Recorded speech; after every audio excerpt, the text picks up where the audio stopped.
faudrait brancher. Non, on ne voit pas. Il s'est penché comment je vois pas. Je vois pas. C'est pas centré. Ah oui, oui, c'est mieux centré. C'est bon, le temps qu'on atteint même 500 personnes. En 2 minutes.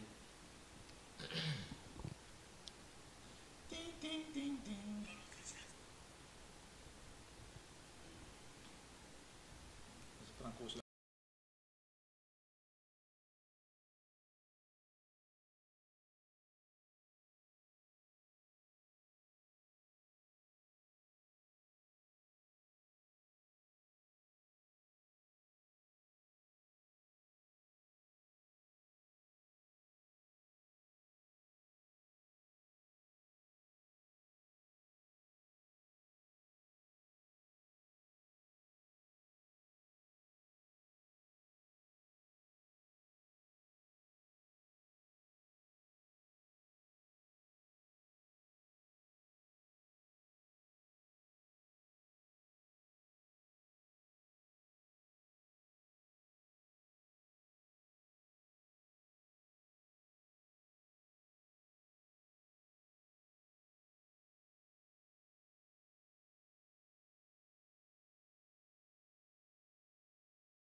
Chers internautes, merci de regarder C'est Foot. Vous êtes nombreux à vous intéresser à ce que nous faisons et par milliers, nous vous disons par ailleurs merci pour tout le bien que vous nous renvoyez à travers des messages qui nous confortent dans notre position de journaliste. Et bien dans le cadre de cette émission, à la veille de la finale de la Coupe du Cameroun de football, nous allons avoir dans le timing réservé dans cette édition 3 thématiques à déblayer avec nos invités, alors nos panélistes. Le premier arrêt, la liste de Rigobert Song, on en reparle tout au long de cette émission. Nous allons tout aussi nous axer sur la coupe de la CAF avec le Coton Sport de Garoua qui est appelé à filer du bon coton face à une équipe de poigne, j'allais plutôt dire, le tout-puissant Mazembe. Et ensuite, la finale de la Coupe du Cameroun, après 8 mois d'attente, finalement, il y a fumée blanche et le jour dit a été annoncé et approuvé par le cabinet de la présidence de la République du Cameroun. La finale aura lieu dimanche prochain au stade de Amadou Ahidjo à Yaoundé et mettra aux prises les Astres de Douala contre PWD de Bamenda. Pour en parler, nous aurons l'expertise de deux invités qu'on nous présente. Le premier, c'est un journaliste, et j'aime l'appeler dans notre jargon affectif, mon fin ligné. Et d'ailleurs, il est un fin ligné, c'est un véritable globe-trotteur. Alain Denis Ikoul est avec nous dans ce plateau de C'est Foot. Alain Denis, bonsoir, merci de nous honorer de votre présence ce soir. Bonsoir Ludovic, bonsoir à tous les internautes. Je suis tout aussi honoré d'être ici ce soir.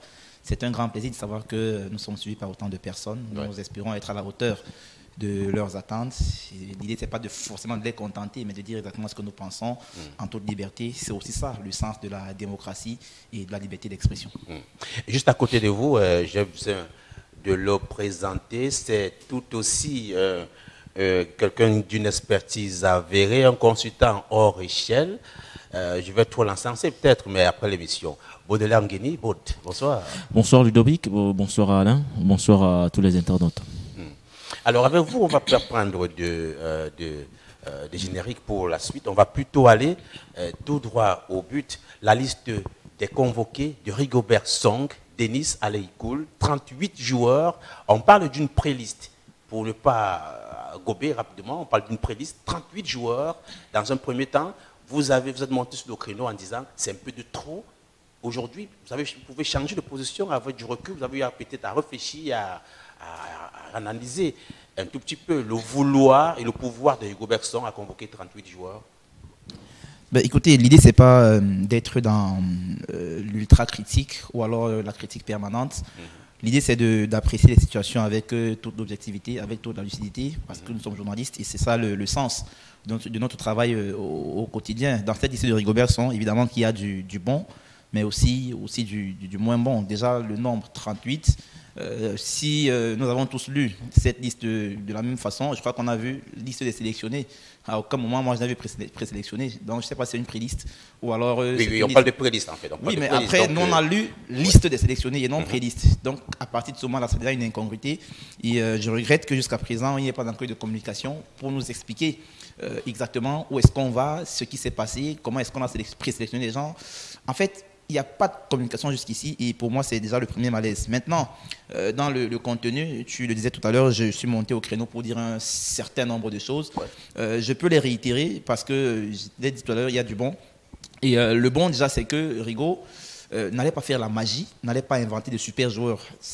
Pendant 2 semaines, il devait obligatoirement surfer sur ce que Conceição avait déjà construit.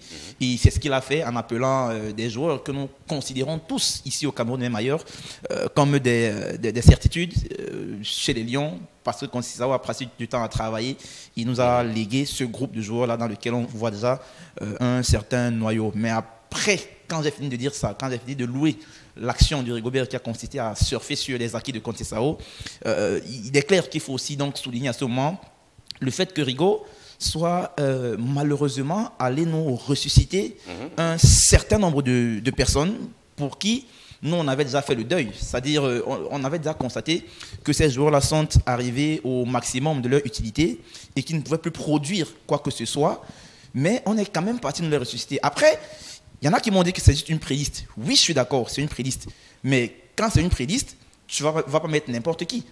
Tu ne vas pas mettre des gars des retraités. Parce qu'il y a dans cette liste des joueurs qui, pour moi, sont des retraités. Je pense à des garçons comme Ondoa, avec tout le respect que je lui dois, sincèrement, le gardien, c'est un retraité.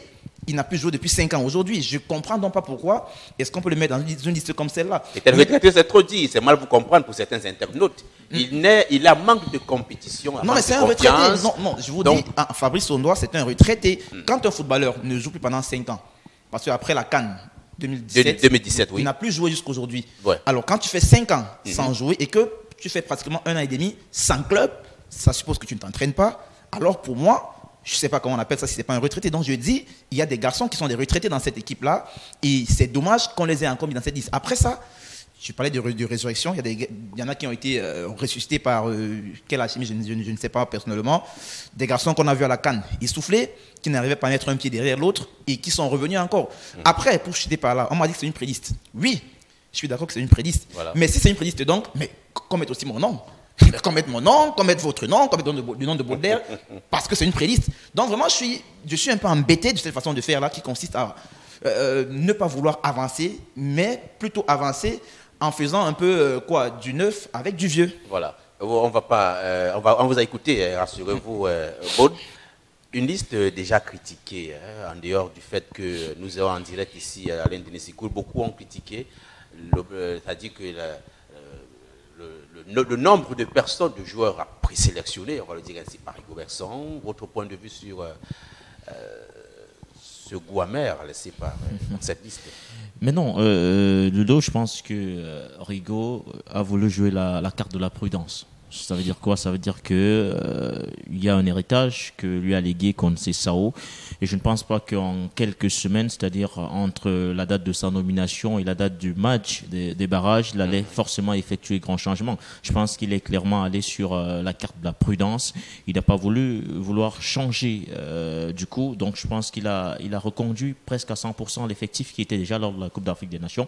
Bien sûr que certains aujourd'hui pourront toujours s'interroger sur la présence des joueurs qui n'ont forcément pas apporté satisfaction. Tout à l'heure, Alain en a cité quelques-uns, mais moi je reviendrai sur d'autres aujourd'hui, comme peut-être Clinton J, qui apparaît dans cette liste, alors qu'on connaît bien le contexte que traverse la Russie aujourd'hui. On le sait, les clubs russes sont suspendus de compétition. Donc, on le sait clairement, Clinton, c'est compliqué pour lui en club. Christian Bassogog, tu évoquais le cas de Fabrice Ondoa tout à l'heure, mais Christian, ça fait des mois qu'il ne joue pas en Chine. Ça fait presque un an. Bon, je vais être un peu dur, mais ça fait plusieurs mois que Bassogog n'a pas joué en club, mais à chaque fois, il est appelé. Certains me diront que voilà, il suit des séances d'entraînement individuelles. Spécifiques, mais est-ce qu'aujourd'hui, on convoque un joueur sur la base des prestations en club ou alors sur la préparation individuelle? Maintenant, il faut dire qu'il est parti sur ce que Tony Conceição nous avait habitués, c'est-à-dire qu'il avait toujours des pré-listes ou alors des présélections qui s'étalaient sur 38 à 40 joueurs. Ce n'est qu'au bout de cela qu'il allait vraiment nous sortir la liste définitive. Comme je le disais, là, on n'a sorti que la liste des présélectionnés. On attend de voir peut-être la liste définitive et peut-être qu'on aura enfin la conférence de presse, la toute première de Rigobertson, qui viendra officiellement justifier ses choix. Maintenant, dans la liste en elle-même, je pense qu'il y a peut-être au poste de gardien de but, je vais le dire, la présence de Fabrice Ondoa. Certains aujourd'hui, pour ceux qui sont nostalgiques de ses exploits passés, sont forcément satisfaits de le revoir dans cette liste-là. Mais est-ce que forcément aujourd'hui c'est la bonne chose qui pouvait arriver peut-être à Fabrice ou alors aux autres? Je ne pense pas. Pourquoi? Parce qu'il y avait déjà une hiérarchie qui avait été établie. La présence de Fabrice veut forcément dire que soit Omosola, soit Davis et Passy, forcément l'un d'eux devra sauter parce qu'on voit mal Fabrice revenir et repartir au poste de défenseur central. Je suis de ceux qui se sont insurgés contre Rigo de vouloir impérativement faire revenir un joueur comme Joël Matip, puisque c'est la grande thématique qui est inscrite à l'ordre du jour. Et je suis content qu'il ne soit pas dans cette liste. Certains me diront aujourd'hui, mais pourquoi je veux dire, oui, je suis content qu'il ne soit pas dans cette liste parce que je suis de ceux qui pensent qu'il n'est plus venu en sélection depuis 2014 et je ne sais pas pourquoi on s'entête à vouloir le ramener. Il ne veut pas venir, qu'il ne vienne plus. Qu'il ne vienne plus. C'est toujours mieux qu'un joueur... Pourquoi vous semblez aussi catégorique? Est-ce que c'est le fait qu'il l'ait refusé? Il a ses raisons jusqu'ici. Non, mais on ne le connaît pas. Je n'ai rien contre lui. La preuve, c'est qu'il est le meilleur joueur du mois de février de la Première Ligue. Je n'ai rien. Aujourd'hui, il a joué. Aujourd'hui, il a délivré une passe décisive. Oui. Donc, je n'ai rien. Le joueur, il a ses qualités. C'est un très, très bon joueur. C'est vrai que je serais content de le voir en sélection. Mais moi, je le dis, question volonté. Je préfère... ne pas l'avoir parce que quand on court derrière lui, on prend le risque de l'avoir, mais qu'il ne soit pas 100% en sélection parce que il va revenir juste pour faire plaisir à certaines personnes, mais on pourrait récupérer un joueur qui n'est pas à 100%. Alors que s'il a envie de venir, c'est un joueur à 100% qui viendra en sélection, mais là quand un joueur ne veut pas venir, qu'il ne vienne pas. Parce qu'il ne sera pas là 100%. Ça a été justement là... C'est mon point de vue aujourd'hui. Oui, je suis content de ne pas le voir parce qu'il ne veut pas venir. Donc, je ne sais pas pourquoi on s'entête à vouloir le ramener à chaque fois. Alors, Denis, justement, dans un premier temps, il s'est jeté dans ce registre des binationaux, aller à leur rencontre, les regarder dans les différents matchs au championnat. Vous pensez que c'est la bonne méthode là pour tout de suite, Rigobertson, de faire appel à ces binationaux, alors à ces joueurs qui boudent la sélection depuis un certain moment? Non, mais vous savez qu'au Cameroun, je crois qu'il y a de plus en plus une gestion émotionnelle, voire émotive de notre sélection, c'est-à-dire une gestion un peu populiste. Quand le public revendique quelque chose, on a tendance à vouloir servir ce que le public revendique. C'est ce qui se passe avec Ondoa. Je ne te coupe pas, c'est ce qui se passe avec Fabrice Ondoa. En bafouant les critères de performance, en bafouant les critères d'amour pour le maillot. D'éthique même d'ailleurs. Voilà, d'éthique même, parce qu'en fait c'est aussi une question d'éthique. Vous me prêtez ce mot-là, je vous en remercie. Donc, on a l'impression qu'on sert au public ce qu'il veut. Quand on regarde, commençons par Rigo lui-même. Voilà. Vous voyez, en fait, Conceição est limogé parce que, quelque part, il y a des velléités de la population camerounaise qui estime que vraiment il faut nationaliser. C'est-à-dire qu'il faut passer à autre chose, il faut nationaliser. Vous voyez, et le peuple qui revendique cela est bien servi par les gens qui dirigent la fédération, qui eux aussi sont dans cette logique-là, cette logique assez populiste dans leur gestion. Donc ils servent au peuple ce qu'il veut. On enlève Conceição, on te ramène Rigo. Rigo, qu'est-ce qu'il fait? Il a un match important dans 3 semaines. Il affronte l'Algérie, qui est l'une des meilleures équipes en Afrique et même dans le monde. Voilà. Qu'est-ce qu'il fait comme première décision? C'est qu'il prend son avion, il quitte le Cameroun, il va en Europe pour dire qu'il va draguer, permettez-moi de l'expression, Oui, oui. faire la cour aux binationaux. Alors, si Joël Matip revient aujourd'hui, si Elanga vient aujourd'hui, si Moukoko vient aujourd'hui, oui. vous êtes d'accord avec moi que les Camerounais vont revendiquer de les voir titulaires face à l'Algérie, ce qui est en réalité une grosse injustice contre ceux-là qui ont mouillé le maillot depuis très longtemps, contre ceux-là qui ont fait des sacrifices. Alors, pour qu'est-ce l'équipe. que vous voulez nous faire comprendre, Denis? Non. Ces joueurs qui sont titulaires des grands clubs d'Europe, Oui. est-ce que vous pensez que, en vous écoutant, Oui. argument par argument, vous avez l'impression de dire aux gens qu'ils n'auront pas du rythme, du Himmler, C'est comme pas on une aime question dire. du rythme. En fait, le football, c'est pas juste le talent individuel. Le football, c'est une question de cohésion aussi. C'est-à-dire, il faut qu'il y ait des automatismes qui aient été créés entre les différents joueurs. On a vu le PSG se faire éliminer tout récemment par le Real, mais c'est parce qu'il y a des bons joueurs, mais il n'y a pas une équipe. Une équipe, ça se travaille dans la durée. Tout à fait. Ça se travaille avec des garçons qui ont la volonté de travailler ensemble, la volonté de mouiller le maillot ensemble. Alors, quand tu as un garçon comme Matip, qui depuis 2014 vous dit qu'il ne vient pas, il vous dit qu'il ne vient pas, je ne viens pas, moi Matip, je ne viens pas. Alors, vous insistez. Vous insistez pourquoi? Parce que, non pas parce que vous voulez bien gérer l'équipe, non, mais parce que vous êtes dans une logique assez populiste qui consiste à donner au peuple ce qu'il veut. Parce que c'est quoi le message? C'est quoi le message que tu envoies à Ngandeux, qui est là depuis et qui mouille le maillot tous les jours pour l'équipe? C'est quoi le message que tu envoies à Castelletto qui est là? C'est qu'en fait, eux, ils sont des pieds carrés et qu'il y a un super joueur qui est à Liverpool et qui va venir, qui va tout transformer et qui va empêcher qu'on prenne des buts. Or, c'est faux de voir les choses comme ça. C'est très faux d'ailleurs. Donc, à un moment, si on veut gérer l'équipe, et là je suis d'accord avec Baudelaire, entièrement d'accord, il faut faire avec des gens qui ont l'amour pour le maillot, des gens qui veulent jouer. Ouais.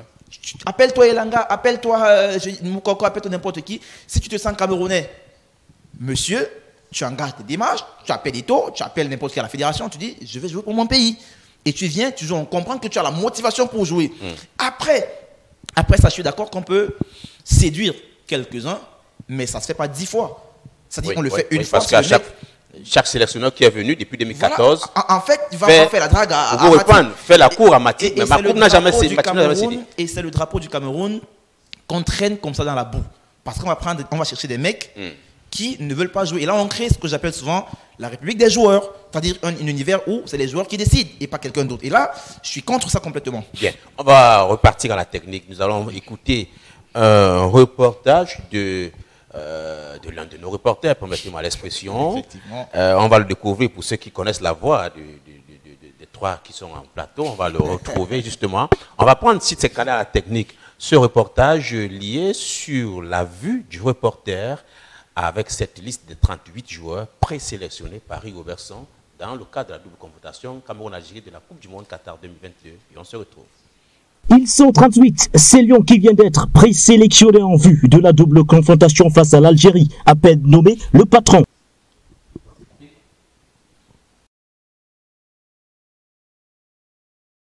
En note néanmoins au poste de gardien de but, le retour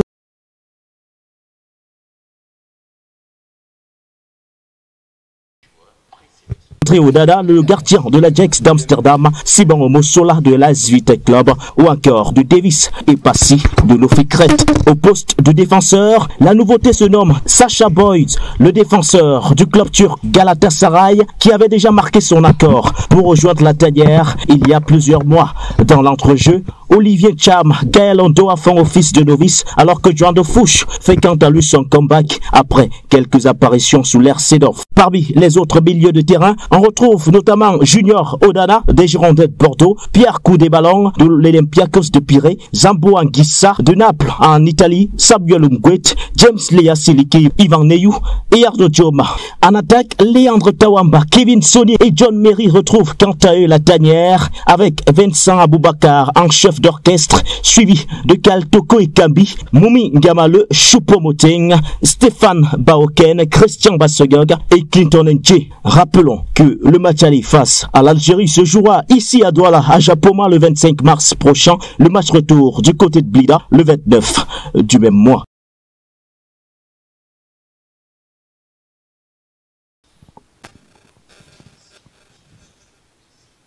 Alors, merci à la technique, une complicité. C'est du genre que demande Denis Ikoul pour la scénarité au sein de la tanière, une complicité plateau technique. C'est du jamais vu, pratiquement, ce n'est qu'assez foot. Alors, Baudelaire, en écoutant ce reportage, j'avoue que c'est vous qui faites le point. Alors, quelle tendance, qu'est-ce que vous voulez véritablement relever en citant ces nouveaux joueurs, Ondoa, Cham, Sacha, qui arrivent pour la première fois pour certains d'entre eux au sein de la tanière des Lions indomptables du Cameroun? Je vais peut-être pas m'attarder sur Fabrice parce que j'estime Oui. qu'on en a trop parlé. Oui. Je vais revenir légèrement sur un joueur, Sacha Boy. C'est un joueur que également je vais forcément découvrir sous la tunique des Lions indomptables du Cameroun. Mais il faut dire que concernant le joueur en question, il y avait déjà eu des premiers contacts avec l'ancien sélectionneur Antonio Conceição. Je pense que là, il avait déjà donné son OK. Mais pour la Coupe d'Afrique des Nations, il avait contracté une légère blessure en club qui l'avait empêché d'être dans la liste des joueurs retenus pour participer à la CAN. Donc là, je pense que clairement, il est dans la logique. Il n'a jamais caché son envie de rejoindre l'équipe nationale du Cameroun. Donc je pense que là, clairement, on peut être d'accord pour sa présence. Mais non, on sait. Moi, j'étais un tout petit peu sceptique avant le coup d'envoi de cette Coupe d'Afrique des Nations concernant bien sûr nos arrières latéraux. Mais quand je vois la performance d'un joueur comme Noah Tolo à gauche, je vois la performance d'un joueur comme Faye Collins à droite, le retour en grâce d'un joueur comme Ambroise Oyongo Bitolo avec Montpellier depuis la fin de la CAN, je peux dire que clairement, avec l'arrivée de Sacha Boy, il y aura de la concurrence. Ça, c'est ce que je peux dire.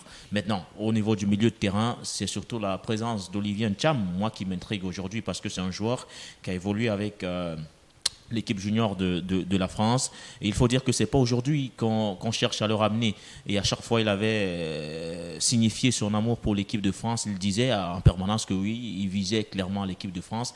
Le Ncham qu'on a connu au Celtic Glasgow, ce n'est pas le Ncham qu'on convoque aujourd'hui. Je le dis clairement parce que là, c'était un Ncham qui crevait l'écran. C'était quelqu'un clairement qui faisait des différences. Mais aujourd'hui, je pense qu'il évolue du côté de Swansea où il est clairement au banc de touche. Il ne faut rien aujourd'hui. On a l'impression que le niveau de compétence a clairement, de performance a largement diminué.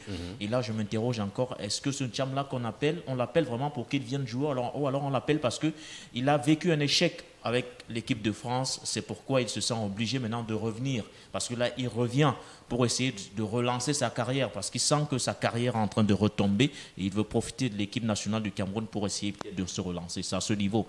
D'autant plus qu'on sait qu'au niveau du milieu de terrain, hormis peut-être quelquefois les égarements d'un joueur comme Franz Ambouanguissa, on avait déjà peut-être réussi à créer une certaine dynamique avec des joueurs comme Martin Onla, comme Samuel Umguit, parfois d'autres qui pouvaient intégrer le 11 comme Pierre Koundé-Malon. Jean Onana. Oh là là, j'allais oublier Jean Onana. C'est un monstre. Je vois ce qu'il fait avec Bordeaux. Donc, je pense que là, clairement, on se dirige vers un milieu de terrain type ce qu'on voudrait voir en sélection avec ces joueurs que j'ai cités. Maintenant, est-ce que l'apport d'Olivier Ncham est aujourd'hui nécessaire? À mon avis, je pense non. Maintenant, si on a vraiment envie de ramener tous les binationaux, ben, tant mieux. Alors, Alain Denis, sur quel plan peut-on dire que Rigobert a déjà réussi? Déjà jusqu'ici.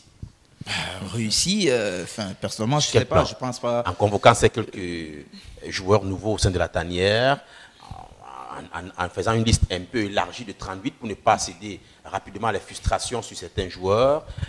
Sur quel plan est-ce que vous pensez? Non, mais en fait, c'est exactement ce type de discours qu'on doit pouvoir bannir dans tout ce qui entoure l'équipe nationale du Cameroun. Genre, ne pas frustrer tel ou encore frustrer, non. En fait, on doit faire des choix. Quand tu es sélectionneur, tu es payé pour faire des choix. Le Nigeria en a appelé 25. Il y a une autre équipe là qui en a appelé aussi 25 ou 26, je crois. Voilà. Besoin de présélection. De présélectionner 50 pour enlever certains. Mais on sait que chez nous, ça fonctionne souvent comme ça parce qu'il y a ces questions de business dans le football qui font que certains joueurs, quand ils doivent signer dans certains clubs et quand on voit qu'ils ont été dans une liste dans leur sélection nationale, ça donne du crédit à ces joueurs-là dans la transaction après avec les clubs. Donc, on a vécu ça avec Samuel Koto qui vient de s'engager avec Malmö. Voilà. Donc, Koto, par exemple, qui a signé avec Malmö, effectivement, c'était ce type de deal. Donc, après, quand j'ai dit ça, je crois qu'on ne peut pas dire aujourd'hui si Rigobert a déjà réussi quelque chose ou pas. J'ai loué tout à l'heure le fait qu'il ait surfé sur les acquis de Conceição et j'ai fustigé le fait qu'il soit parti ressusciter un certain nombre de joueurs qui, pour moi, sont arrivés à leur maximum d'utilité. Ça, on l'a dit. Maintenant, ce qu'on attend de Rigo, c'est dans la gestion de l'équipe. Et après, le seul regret encore que je peux avoir, c'est sur la question du Choupo-Moting aujourd'hui. Parce que moi, je pense qu'avec ce qui s'est passé lors de la CAN, les Camerounais avait tout au moins droit à des explications. C'est-à-dire il fallait qu'on transmette au moins une demande d'explication à Choupo-Moting pour qu'il dise aux gens ce qui a bien pu lui passer par la tête, pour qu'il refuse le maillot de l'équipe nationale, pour qu'il refuse le vert ou jaune qu'on lui a donné. Parce qu'en fait, qu'est-ce qu'on est en train de faire actuellement là? Je reviens encore sur mon expression. On est en train d'installer la République des joueurs, c'est-à-dire un environnement où les joueurs décident de tout. Parce que je vous prends un exemple qui est simple.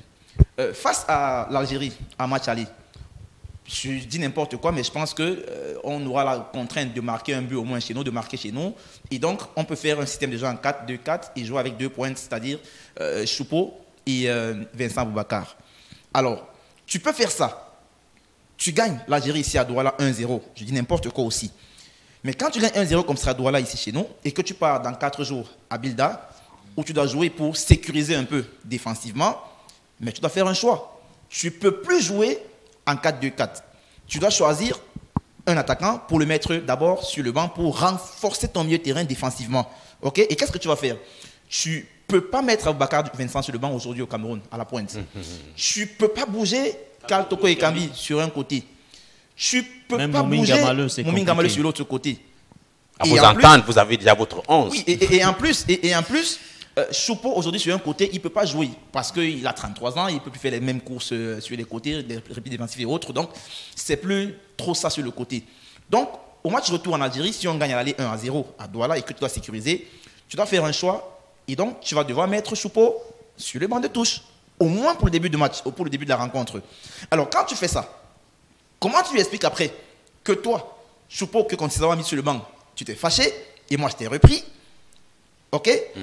Aujourd'hui, moi, Rigo, je te mets sur le banc par rapport à un choix tactique. Comment tu lui expliques, lui expliques ça, pardon? Alors, qu'est-ce qui aurait été mieux pour Koubeko? Non, mais à un moment, oui. quand un joueur de ce niveau-là pousse le maillot de la sélection, quelles que soient les raisons, alors d'abord, ce qu'on fait, c'est qu'à la fédération, on lui sert une demande d'explication. Pour qu'il explique. Parce que par souci d'exemplarité, il y a des enfants qui sont dans les centres de formation qui regardent ça et qui voient que, en fait, en équipe nationale du Cameroun, on peut refuser le maillot. Pour certains, donc, Choupo est l'idole, il fait ceci et il est toujours réintégré. Par souci d'exemplarité, on lui sert d'abord une demande d'explication, il s'explique, et la liste qui suit directement là, on voit dans quelle mesure est-ce qu'on pourrait l'intégrer, mais on lui donne des consignes strictes du genre, monsieur, ici, la star, c'est l'équipe. On te met sur le banc, tu acceptes ton poste sur le banc et tu attends. Mais quand on le met dans une sorte de confort comme ça aujourd'hui, je pense, pour ma part, qu'il va devenir encore plus un problème aujourd'hui qu'il ne l'était avant, parce que clairement, de manière pour des questions de tactique, Choupo aujourd'hui, pour qu'il joue en équipe nationale, il faut qu'on joue avec 2 attaquants, Aboubacar et un autre. Et rationnellement, il est quasiment impossible dans certaines configurations de jouer comme ça, parce que ça demande beaucoup de sacrifices défensivement et on n'est pas prêt à sacrifier certains joueurs défensifs dans certaines circonstances. Très bien, justement. Et justement, oui. un mot, parce que vous voyez Choupo, comme il l'a convoqué, c'est un devoir, il se sent comme aussi convoqué, être titulaire. C'est dans cet esprit peut-être qu'il vient. Non, mais je pense que c'est l'erreur qu'il commet s'il pense cela, parce que la configuration dont on parle Alain, c'est-à-dire que si on a en face une équipe comme la Gambie, l'Éthiopie, le Malawi, on peut jouer dans cette configuration parce qu'on le sait, durant toute la rencontre, on aura le ballon, on aura la possession, donc on se mettra très difficilement en difficulté. Et là, un joueur comme Choupo peut facilement apporter, de par sa créativité, de par sa lecture de jeu. Dans cette figuration-là, on peut bien sûr faire appel à Choupo. Maintenant, quand on a en face l'Algérie, on le sait, l'Algérie, c'est également une équipe qui aime poser le ballon, qui aime avoir la possession de balle. Et là, elle nous met en difficulté. Il nous faut renforcer un milieu de terrain pour que, défensivement, on soit costaud. Donc là, clairement, on ne peut pas faire appel à Choupo. On peut faire appel à Choupo. Et moi, je suis d'accord avec ceux qui pensent que Choupo n'avait pas bien réagi durant la Coupe d'Afrique des Nations, parce que le joueur, on le connaît. Quand il était au Paris Saint-Germain, il ne jouait pas tous les matchs. Il était sur le banc de touche. Mais il en est pareil à Manchester. Allez poser la question à Kim Pembe. Comment était Choupo-Moting dans le version? On va te dire, Choupo-Moting, c'était le garçon qui était bien vu par tout le monde, qui était bien aimé, parce qu'il ne rechignait pas là-bas. Parce qu'il était content, il était heureux de sa situation. Même chose au Bayern. Même chose au Bayern de Munich. C'est-à-dire qu'il est au banc. Il est au banc, mais il est calme, il sourit avec tout le monde. Il est copain. Malheureusement. Il est copain avec tout le monde. Connerie, ça. Mais quand il arrive en sélection, c'est la star. C'est parce qu'il joue au Bayern de Munich. Il ne conçoit pas qu'il soit bis sur le banc. Je pense que clairement, il devrait comprendre que là, parfois, on a appelé à faire des choix. Et je pense que à ce niveau, je tiens à interpeller Rigo parce que je sais peut-être qu'il est en train de suivre le direct. Il ne faudra pas céder à l'appel du peuple parce qu'on le sait que Choupo a un capital sympathie très élevé dans les cœurs des Camerounais. C'est-à-dire qu'il faudra faire des choix en tenant compte que l'adversaire est coriace. C'est-à-dire que je ne suis pas en train d'influencer les choix de l'entraîneur, mais en voulant impérativement répondre à l'appel du peuple, on peut être amené à composter un 11 qui nous mettra en difficulté le 25 mars prochain ici à Japoma parce que non, on a voulu peut-être titulariser Choupo-Moting ou pas. Donc je pense que là, clairement, il faudra rester logique et rester objectif par rapport aux choix qui seront effectués dans quelques jours. Voilà, avec la complicité de la régie, le temps pour vous de nous caler rapidement vos 11 entrants que vous souhaitez voir pendant le match Cameroun-Algérie. Je voudrais faire quelques coucous. Nous sommes vraiment suivis sur notre page digitale. Il y en a qui estiment à 80%, d'ailleurs j'ai quelques commentaires sous les yeux, que ce que vous dites, vous, Alain Denis Ikoul, tient son sens. Et aussi notre ami Baudelaire. Nous voulons saluer tous ceux qui réagissent, nos confrères d'Afrique Foot, Thierry Ngono, Christelle Moukono, Yann Asoken, Lalé, ils sont nombreux qui réagissent sur notre page C'est Foot via Facebook et autres. Alors, on va maintenant prendre rapidement vos différents 11 entrants, chers invités. On ne va pas influer certainement sur Rigobert Song, qui a certainement une idée de son 11 entrants. Je vais commencer par vous, Baudelaire, votre 11 entrants. Ben, mon 11 entrant ne sera pas si différent que ça de ce que nous avons avons eu. Vous jouez en 4-4-2, en 5-3-2 ben, on va jouer en 4-3-3. On va faire simplement parce que j'estime que c'est un système qui nous convient le mieux quand on regarde l'adversaire au but. Je pense qu'il n'y aura pas grand changement. André, avec ses performances à l'Ajax, depuis qu'il est rentré de la CAN, il a eu la chance parce que le gardien titulaire s'est blessé en temps, donc il a eu à profiter de cette situation-là. Il a été titularisé, donc je pense qu'il retrouvera son poste de numéro 1 dans les buts, une charnière centrale constituée de Michael Gadou, l'indéboulonnable, et bien sûr Jean-Charles Castelletto qui a récemment prolongé son contrat avec le FC Nantes jusqu'en 2026 parce que c'est une charnière qui nous a rassurés sur les derniers matchs que le Cameroun a eu à disputer durant la Coupe d'Afrique des Nations sur les côtés. Je ne vais pas changer parce qu'il y aura nous, Tolo à gauche, Fry Collins à droite, milieu à 3. Notre axe, oui, là on a le problème. L'axe. Vous avez un problème avec l'axe? On a l'impression qu'on va trouver la complémentarité à Gadou. C'est vrai que Castelletto s'est dessiné sur les 2 derniers matchs d'Akan. Peut-être je vais te couper un tout petit. À une époque, je pense que j'étais toujours sur les antennes de CFO. Je disais, si on n'arrive peut-être pas à trouver la bonne paire à l'axe, c'est parce que peut-être à un moment, c'était aussi peut-être Gadou le problème. Parce qu'à chaque fois, quand on a essayé, durant la Coupe d'Afrique des Nations, on a essayé d'associer Gadou à quelqu'un d'autre. Et ça faisait toujours pas la bonne paire. Oui. Mais par la suite, face à la Gambie, on a eu un retour positif de la part de Jean-Charles Castelletto. Je pense que comparativement à un joueur comme Jérôme Onguéné ou alors à Harold Mokodi, Castelletto est celui qui se rapproche le mieux, c'est-à-dire celui qui essaie de développer plus d'automatisme avec Gadou. Donc moi, je pense que c'est cette charnière-là aujourd'hui qui, à mon humble avis, apporterait plus d'assurance à l'équipe nationale du Cameroun. Maintenant, c'est vrai qu'à côté, il y a toujours de très bons joueurs comme Jérôme qui peut faire l'affaire ou alors comme Harold Mokodi. Donc, je pense que quand même, sur ce côté, quand même, on peut essayer d'avoir plusieurs solutions de rechange. Au niveau du milieu de terrain, milieu à 3, avec bien sûr des joueurs comme je veux dire Samuel Omgwet, Martin Ongla, même comme il est en difficulté avec le Hellas Vérone, et bien sûr Franz Ambouanguissa qui est aujourd'hui l'un des meilleurs à ce poste dans l'équipe nationale du Cameroun. Une attaque à 3 avec bien sûr du côté gauche, je mettrai Karl Toko et Kambi, à droite je mettrai Momin Gamale en pointe à Bouakar Vincent. D'accord, merci à vous. Alors, Denis, rapidement. Oui, enfin, je ne vais pas m'attarder dessus. C'est le même 11 que je mettrai parce que, évidemment, on va rester sur les acquis de la CAN et de tout ce qu'on a construit jusqu'ici. En revanche, vraiment, j'aimerais faire une précision. Tu me refuses jamais rien, Ludovic. Pour dire à certains internautes, parce que je vois des commentaires aussi. Il y en a tellement. Je n'ai jamais été d'accord que Choupo-Moting n'entre pas au moins en jeu face à l'Égypte. Je suis d'accord que Choupo devrait en réalité entrer en jeu face à l'Égypte. Ça, je suis entièrement d'accord là-dessus. Parce qu'il a le niveau, il a les capacités physiques et même techniques pour pouvoir entrer en jeu et changer le cours d'un match. Donc il devait pour ma part entrer en jeu face à l'Égypte en demi-finale. En revanche, ce que je n'accepte pas, c'est que le match qui suit après, qu'on lui donne le maillot de l'équipe du Cameroun, en plus qu'on lui dise qu'il sera capitaine et qu'il dise qu'il ne joue pas parce qu'il a été boudé ou alors marginalisé lors des matchs précédents. Et ça, je dis, C'est inacceptable. Je suis journaliste, je dis quel qu'en soit le cas, on ne refuse pas le vert ou jaune. On ne refuse pas le maillot. Donc, Ouais. je suis d'accord qu'il devait pouvoir entrer en jeu de temps en temps parce que c'est un bon joueur. Je ne lui ai jamais dit le contraire. Mais il doit pouvoir prendre le maillot quand on le lui donne. C'est ça mon problème. Oui, c'est ça, vous faites beaucoup d'amis ici en tant comme internaute.